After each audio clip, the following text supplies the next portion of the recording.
Welcome. Thank you for agreeing to be a facilitator at a Food Systems Dialogues table. It's a very important role, and you've been specifically chosen because of our understanding of your skills and experience.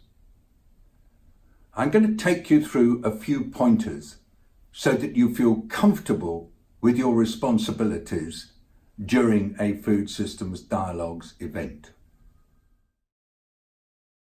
A Food Systems Dialogues event is a forum for round-table, multi-stakeholder conversation. The idea is to create an opportunity for different actors to have positive interactions and to work together to generate proposals for action to transform food systems. There will be several tables at the event, and at each table people will come from a diverse range of sectors and backgrounds. They will have different levels of knowledge about the subject being discussed. People may even think that they've been assigned to the wrong table, or they may feel that they've nothing to contribute to the conversation. Please let the participants at your table know that this is precisely the point of the Food Systems Dialogues. We're using a systems approach. We're looking at food as the outcome of interacting systems. And we like to encourage participants in Food Systems Dialogues to recognise how their interests interconnect with and affect the interests of others in food systems. We're also encouraging people to share their expertise and their experience and to ensure that others with whom they do not normally interact have a chance to feel it and to experience it themselves. You will be assigned to a table, and at your table there will be a discussion topic. It's related to a particular area of food systems. The discussion topic is phrased as an ideal future state of food systems. It's a very optimistic projection to what food systems might look like in the future, say in 10, 15 years. At your table, you will work to answer the question, what will make the biggest impact towards reaching this future state? So the goal of your table is to think of a number of initiatives, policy initiatives, new innovations, alternative ways of working, initiatives which could help move in the right direction, to decide which would be the most impactful, and then to elaborate on this idea in more detail.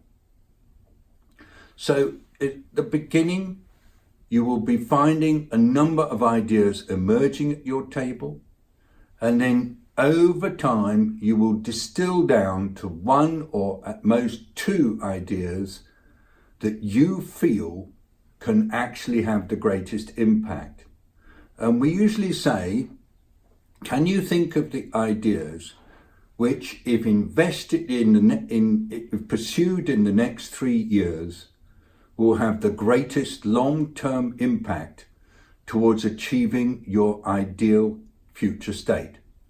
So by focusing on the coming 3 years and what can be done in those coming 3 years, but then thinking through to longer-term impact, you're able to look at things that can be done now or soon within the current political, institutional context or within the present environment to have the greatest possible impact. And in this way, you can also be thinking about the immediate hurdles that would have to be overcome to get the result. Usually in a dialogue, we say there should be between 45 and 90 minutes for those sitting at the table to identify their big ideas and then to work through how those ideas could be pursued. Proposals for action. Usually one is enough, otherwise it just is so difficult to really make sense of the conversation. But if necessary, perhaps a second one can be introduced. We do think it's more valuable for the dialogue table to come out with a well thought through proposal than many that are perhaps more superficial.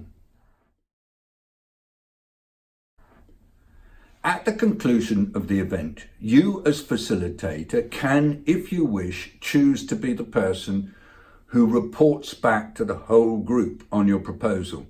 You can also choose that somebody else might do the report back.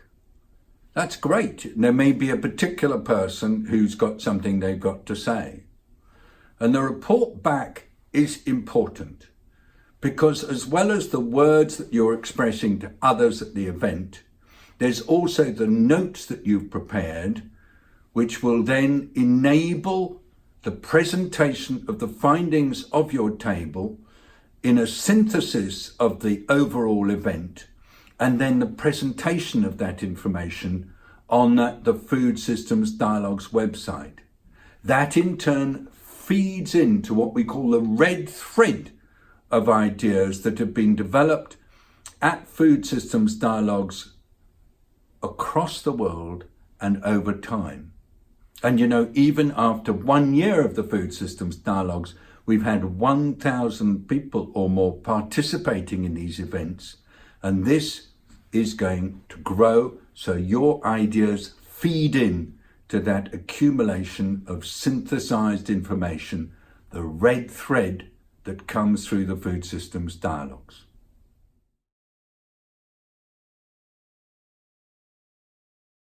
As a facilitator at a Food Systems Dialogues table, you have 3 primary responsibilities. The first is to make the people at your table feel comfortable, welcome, and safe. The second is to ensure that everyone at the table has the same opportunity to contribute to the dialogue.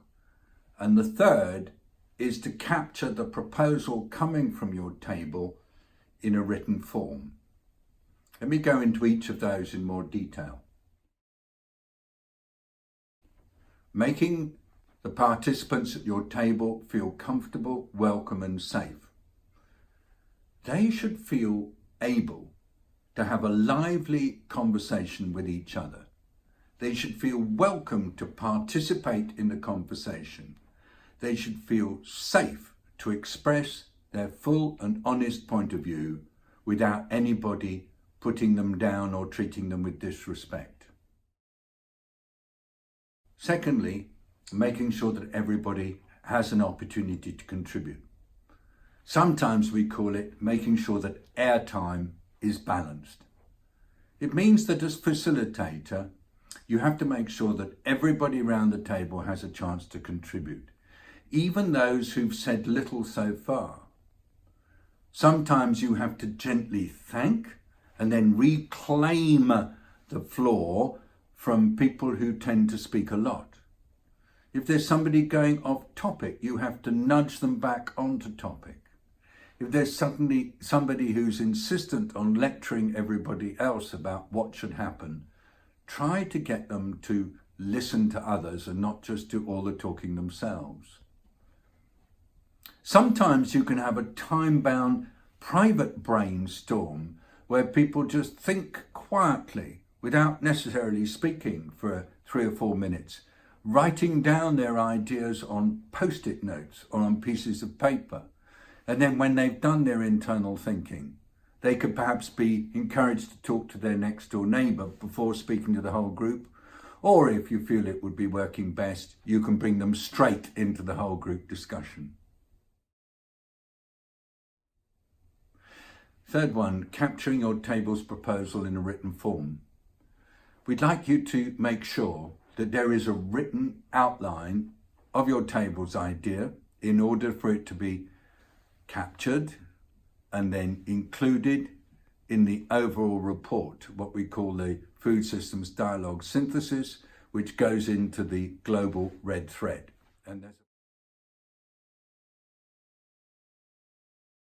I'd like to just now talk about some of the facilitation principles that we have in the Food Systems Dialogues. These are quite straightforward. There are 4 of them, and we'd like you to remember these. You might find them useful in other settings as well. I'll summarize them quickly. Firstly, do a check-in and a check-out with your table. Secondly, be comfortable with disagreement. Thirdly, Chatham House rules apply. Fourthly, capture your proposal in the template. Check in and check out. This is a simple technique to create a quick connection, acknowledging everybody around the table as a normal person, not an expert or a competitor, trying to make sure that everybody feels that they are treated equally. So start with yourself and then go round the table one by one, inviting everybody in 10 words or less to share how they are feeling. And that really matters because we're trying to help people connect with their feelings and therefore encouraging them at the check-in and at the check-out to say how they feel creates the right spirit. Disagreement. Now, most of us believe that breakthroughs come through differences of opinion. And if differences of opinion emerge at your table, don't shy away from it, but lean into it. Make it clear that this is a good thing, because identifying where the ideas and actions of different individuals tend to clash, and there appear to be what we sometimes call trade-offs because the issues are contested, is really useful. It helps us to find ways to manage these clashes and to work with them to get a better result. It's sometimes said that when people with very different opinions come together, the outcome is much more powerful than when it's just people with the same point of view. So it really is easy to try to move away from disagreement, to be a little bit scared of conflict, and particularly if it's expressed with powerful feeling.